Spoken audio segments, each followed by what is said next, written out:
구독자 여러분 안녕하세요. 공인중개사 이승주TV의 사당동 공인중개사 이승주입니다. 도로의 너비가 4m인 이유와 건축선이라는 단어가 뭔지, 그리고 건축을 하시는 분들이 왜 이 건축선이 중요한지에 대해서 설명을 드리려고 합니다. 공인중개사 공부하시는 분들은 공법에서 건축선이라는 단어가 나오고요. 또 도로의 너비와 도로와 몇 미터에 접해야 되는지, 또 건축선이 후퇴해야 되는데 2분의 1 너비, 단어들이 좀 생소하지 않으실 거예요. 오늘 설명드리려는 것은 일반 분들을 위해서 상식선에서 설명을 드리는 것이니까 그 부분에 주안을 두고 설명을 드리도록 하겠습니다. 첫 번째로 도로 너비 기준이 왜 4m가 될까라는 부분에 대해서 말씀을 드리려고 하는데요. 도로는 차도가 아니라 일반적인 도로 있죠. 그러니까 보행자도 같이 걸을 수 있는 그런 도로, 그런 길을 말하는데요. 그 도로 기준으로 왜 4m가 돼야 되느냐. 먼저 첫 번째로 사람이 성인 남성 기준으로 한 명이 어깨의 폭이 50cm 정도를 잡는다고 합니다. 이 성인 남성이 짐을 들고 이렇게 걸었을 때 넉넉하게 1m 기준을 두는 거죠. 그리고 두 사람이 오고 가는데 마주칠 수 있으니까 이렇게 해서 1m씩 잡고 2m를 잡고요. 그리고 사람이 통행하면서 옆에 차가 한 대 지나갈 수 있는 게 일반적인 너비잖아요. 그래서 이 차 한 대의 폭을 승용차를 기준으로 했을 때 가장 폭이 넓은 게 1.9m 정도 된다고 해요. 그래서 일반적으로 2m를 두면 넉넉하게 갈 수 있지 않을까라고 해서 총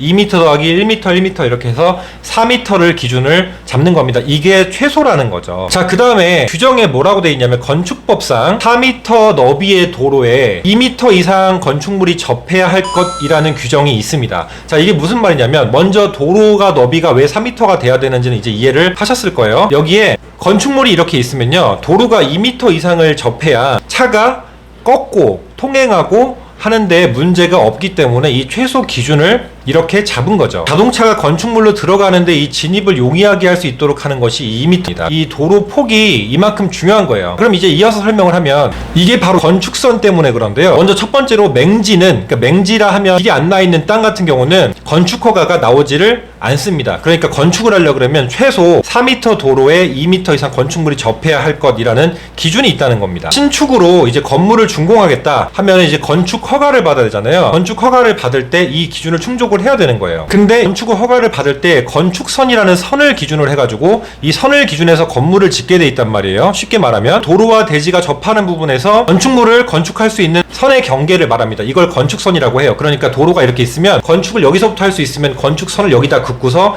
이 안쪽에다가 건물을 지어야 되는 거죠. 이해되시죠? 건축법 규정에 보면 건축법 제44조 제1항의 내용에서는 건축물의 대지는 2m 이상이 도로에 접하여야 한다라고 규정이 있는 겁니다. 근데 이렇게 의구를 가지시는 분들이 있을 수 있어요.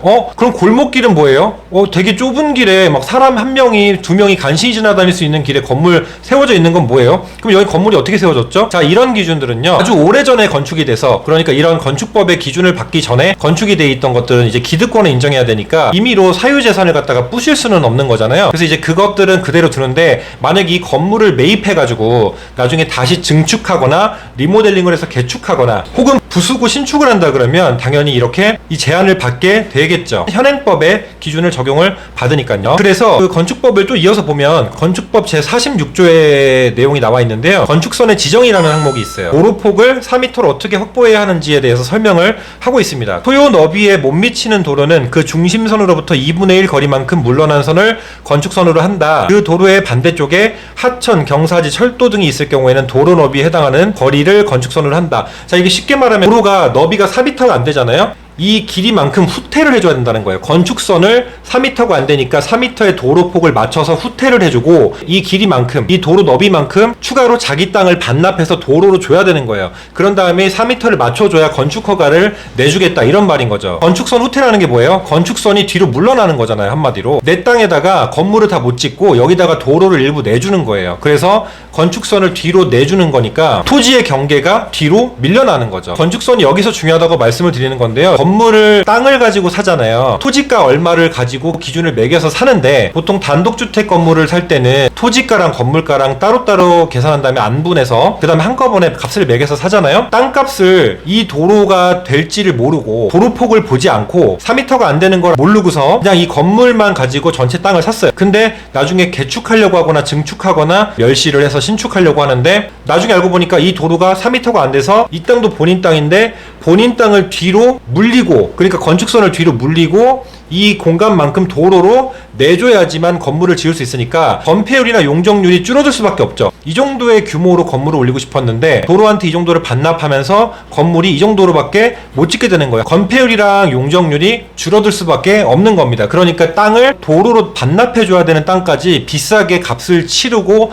사는 결과가 되는 거예요. 건물이나 이런 땅을 사실 때는 도로 너비를 굉장히 잘 보셔야 되고요. 건축선이 어떻게 뒤로 나중에 물러나게 되는지, 혹은 그 자리에 그대로 지을 수 있는지, 혹은 확장을 반대로 해서 지을 수 있는지를 반드시 건축 설계사나 혹은 건축사 사무소에서 상담을 받으시길 권장을 드립니다. 그리고 우리 중개사들도 중개를 할 때 이렇게 이 부분까지도 자세히 봐야 됩니다. 그래서 우리 공인중개사들이 계약할 때 확인 설명서에 도로와의 관계라고 돼서 적는 부분이 있잖아요. 몇 곱하기 몇, 이런 부분들도 다 임대차 할 때는 크게 신경을 안 쓰지만 다 이유가 있는 거죠. 한마디로 50평짜리 땅을 샀는데요, 알고 보니까 접한 도로가 4m가 최소 기준이 안 돼서 일부를 도로로 내어줘야 돼서 한 5평을 까였다. 그러면 45평밖에 못 짓는 거예요. 그러니까 5평만큼은 본인의 건물을 지을 수 있는 공간이 확보가 안 되고 도로로 내야 되는 길을 갖다가 비싼 값을 치르게 되는 거기 때문에 당연히 분쟁이나 있을 수가 있겠죠. 법적인 다툼이 있을 수밖에 없고요. 신축을 하시기 전에 혹은 땅을 매입하시기 전에 반드시 이 도로나 건축선의 관계를 확인을 하셔야 되는 겁니다. 그래서 땅을 사는 사람들이 제일 많이 보는 게 뭐예요? 개발 호재 다음으로 도로와의 관계입니다. 정말 중요하고요. 용도 지역이나 땅의 목적, 개발 제한 구역으로 어떤 구역이 설정되어 있는지 당연히 보는 건데요. 이 도로와의 관계도 매우 중요하다는 사실입니다. 건축법 시행령에 있는 내용 하나만 더 말씀을 드릴게요. 건축법 시행령 제28조에 따르면요, 연면적의 합이 2000제곱미터 이상인 건축물,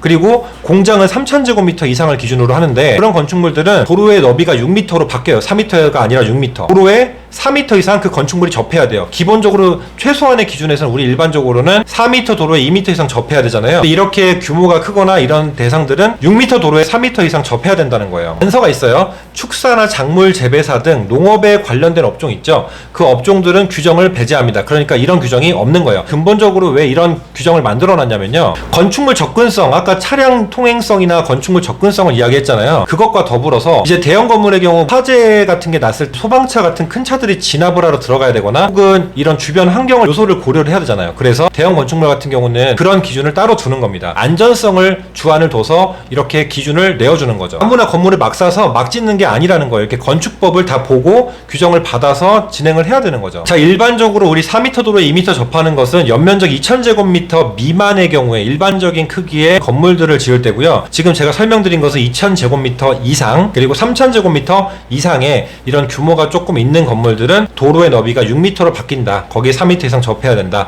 이 기준도 있다는 겁니다. 기초 지식과 상식선이니까 이런 정도의 지식을 갖고 있으시면서 이런 거 유의해야겠구나. 살 때 혹은 개축할 때 오래된 건물을 살려고 하는데 그런 것도 이 도로와의 관계를 잘 봐야 되는구나. 이런 부분까지 고려를 하셔서 매수를 하시고요. 그 앞에 선이 껴있다 해서 무조건 좋은 게 아니라 이 도로와의 너비, 그 주변 환경도 도로와의 너비를 꼭 같이 계산을 하셔야 된다. 그리고 경사지 같은 것도 마찬가지고 철도 같은 것도 마찬가지입니다. 그래서 이런 부분들도 다 고려를 해서 주변 환경을 괜히 보라는 게 아니구나 라는 이야기를 드립니다. 오늘 내용도 도움 많이 받으셨길 바라고요. 다음 영상에서 또 만나도록 하겠습니다. 시청해주셔서 감사합니다. 다음에 만나요.